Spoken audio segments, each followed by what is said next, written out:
एक बार की बात है कि जब महात्मा बुद्ध मगध के राज्य के गांव में ठहरे हुए थे। गांव से थोड़ी बाहर एक मोची अपने परिवार के साथ रहता था। उस मोची के घर के पास एक तालाब था। एक दिन रोज की तरह सुबह मोची तालाब किनारे पानी लेने गया। वहां उसने तालाब में एक बहुत ही अद्भुत पुष्प देखा। वह पुष्प देखने में बहुत ही सुंदर था और चमत्कारी भी प्रतीत हो रहा था। मोची ने तुरंत ही अपनी पत्नी को बुलाया और वह पुष्प उसे दिखाया। मोची की पत्नी आध्यात्मिक और धर्म में आस्था रखने वाली थी। वह पुष्प को देखते ही समझ गई कि जरूर कल यहाँ से महात्मा बुद्ध गुजरे होंगे। उन्हीं के प्रताप से यह पुष्प खिला है। पुष्प को चमत्कारिक मानकर मोची ने एक योजना बनाई। उसने अपनी योजना के बारे में पत्नी को बताया कि वह इस पुष्प को राजा को देगा और उनसे खूब सारी स्वर्ण मुद्राएं लेगा। उसकी पत्नी ने भी सोचा कि यह पुष्प उनके किसी काम का नहीं है, इसे राजा को ही दे दो, कम से कम कुछ कमाई तो होगी।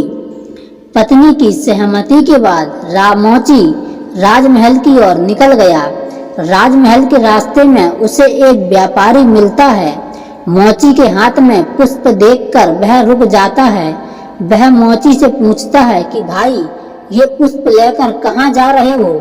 मोची कहता है कि मैं यह पुष्प लेकर राजा के पास जा रहा हूँ। इसे राजा को भेंट कर मैं राजा के मुंह मांगा इनाम लूंगा। व्यापारी ने मोची को प्रस्ताव दिया कि तुम ये पुष्प मुझे दे दो, बदले में मैं तुम्हें 100 स्वर्ण मुद्राएं दूंगा। मोची सोच में पड़ गया। उसने सोचा कि जब व्यापारी इस पुष्प के लिए 100 स्वर्ण मुद्राएं दे रहा है तो राजा तो और ज्यादा देगा।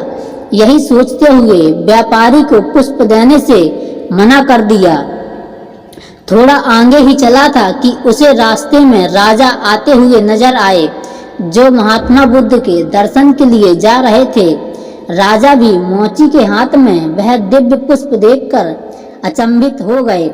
राजा ने मोची को पुष्प के बदले 1000 स्वर्ण मुद्राएं देने के लिए कहा।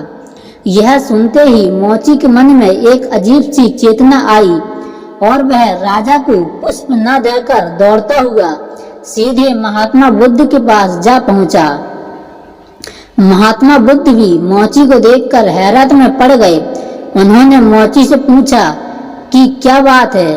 तब मोची ने उन्हें सारी बात बताई। इसके बाद मोची ने वह पुष्प महात्मा बुद्ध के चरणों में अर्पित कर दिया और उनसे कहा कि पहले तो मेरे मन में पुष्प को देखकर लालच आ गया था, लेकिन अब मैं समझ गया हूँ कि जिसकी छाया पड़ने से ही एक पुष्प इतना दिव्य हो गया, अगर उसकी शरण में मैं चला जाऊं तो मेरा जीवन भी धन्य हो जाएगा। इसके बाद वह आजीवन महात्मा बुद्ध का शिष्य बनकर रह गया। इस कहानी से हमें यह सीख मिलती है कि हमारी जिंदगी में हमें बहुत सी चीजें अपनी तरफ आकर्षित करती हैं, लेकिन हमें उनके लालच में न फंसकर अपने ज्ञान का प्रयोग करके जीवन में सही राह को चुनना चाहिए। दोस्तों, अगर ये कहानी आपको अच्छी लगी हो तो वीडियो को लाइक करें और ज़्यादा से ज़्यादा शेयर करें। ऐसे ही मोटिवेशनल कहानियाँ देखने के लिए हमारे चैनल स्मार्ट गुरुजी हरि को सब्सक्राइब करें।